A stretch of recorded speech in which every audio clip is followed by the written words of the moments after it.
Hablemos de poder, de traición y de una revolución que, bueno, cambió un país para siempre.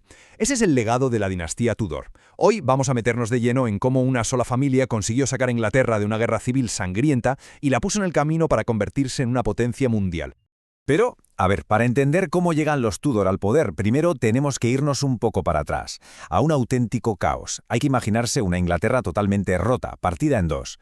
Dos ramas de la misma familia real, los Lancaster por un lado y los York por otro, que se estaban literalmente desangrando en una guerra brutal por el trono.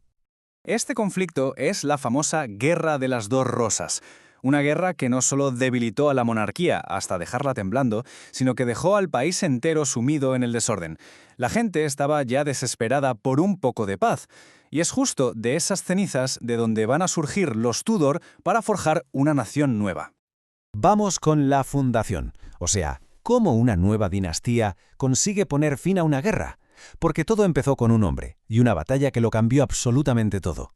Así es como se sentaron las bases de una nueva Inglaterra. Nos plantamos en 1485, el lugar, el campo de batalla de Bosworth. Aquí es donde todo cambia. Enrique Tudor, que era un aspirante al trono con un derecho, digamos, un poco dudoso, se enfrenta y derrota al último rey de la casa de York, Ricardo III. Y con esta única victoria se acabó. La guerra termina y nace la dinastía Tudor. Pero claro, ganar una batalla es una cosa. Unir un país roto, eso es otra historia. Enrique, que ahora ya era Enrique VII, sabía que necesitaba un golpe maestro político para unificar de verdad el reino. ¿Y qué hizo? Pues una jugada brillante. Se casó con Isabel de York, que era su antigua rival, y de esa unión nació un símbolo potentísimo, la rosa Tudor, que fusionaba la rosa roja de los Lancaster con la blanca de los York. El mensaje no podía ser más claro. La guerra ha terminado. Y la verdad es que el reinado de Enrique VII no es de esos de película, con grandes dramas. Fue más bien un trabajo de hormiguita, súper astuto y metódico. Su misión era muy clara, asegurar el trono como fuera. Y para eso centralizó el poder, quitó de en medio a los nobles que podían darle problemas y, súper importante, llenó las arcas del reino. Estaba construyendo, ladrillo a ladrillo, una base económica y política muy sólida para el futuro. Y justo sobre esa base tan sólida que construyó el padre, pues llega el hijo y lo dinamita todo. Ahora entramos en la transformación y la crisis, en los reinados supertumultuosos del famoso Enrique VIII y sus hijos, una época de crisis de fe y de conflictos brutales por la corona. Si tuviéramos que definir a Enrique VIII, probablemente el rey más famoso de Inglaterra, con un solo número, sería este: 6. 6 esposas. Pero ojo, que esto no es solo un culebrón de la época. Detrás de esta cifra se esconde la obsesión que iba a cambiar la nación para siempre, su búsqueda desesperada de un heredero varón. Los historiadores tienen un nombre para esto: el gran asunto del rey. Su primer matrimonio con Catalina de Aragón no le había dado el hijo que tanto ansiaba. Su deseo de anular ese matrimonio para poder casarse con Ana Bolena lo puso en un rumbo de choque total con la autoridad religiosa más poderosa del mundo, el Papa en Roma.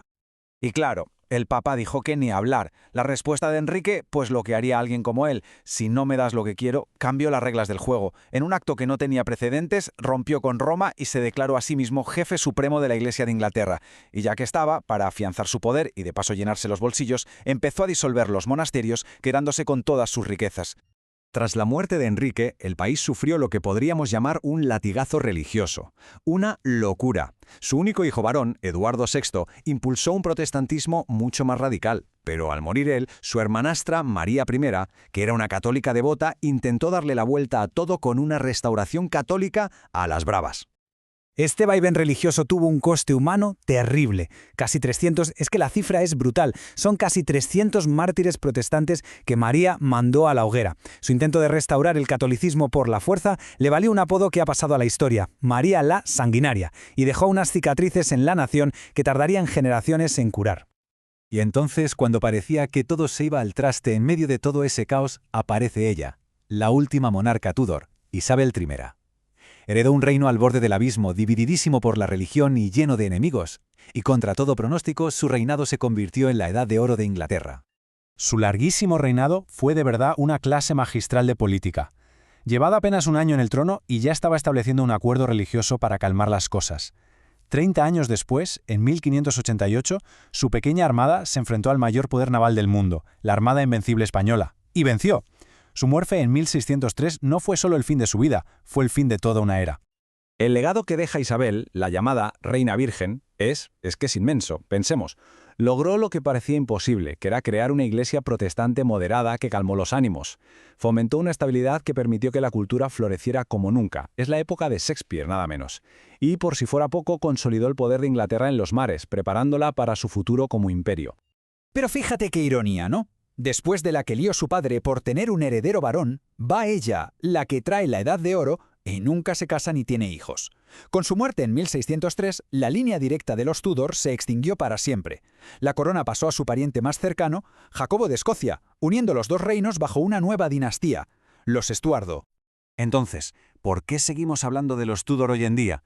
¿Por qué nos fascinan tanto? Pues porque lo que hicieron cambió el mapa por completo. Su huella es imborrable. No es solo que crearan la Iglesia de Inglaterra y centralizaran el poder del Estado, es que forjaron una identidad nacional inglesa muy distinta, y de paso, sentaron las bases para que ese pequeño reino en una isla se convirtiera en una potencia global. Es que el viaje es alucinante si lo pensamos. De unificar un reino devastado por la guerra, a romper con la fe de un milenio entero y finalmente a dar a luz una edad de oro. Y todo esto en poco más de un siglo. Lo que nos lleva a la gran pregunta, ¿verdad? ¿Cómo es posible que una sola familia, con todas sus pasiones, sus defectos y sus ambiciones, pudiera transformar una nación para siempre?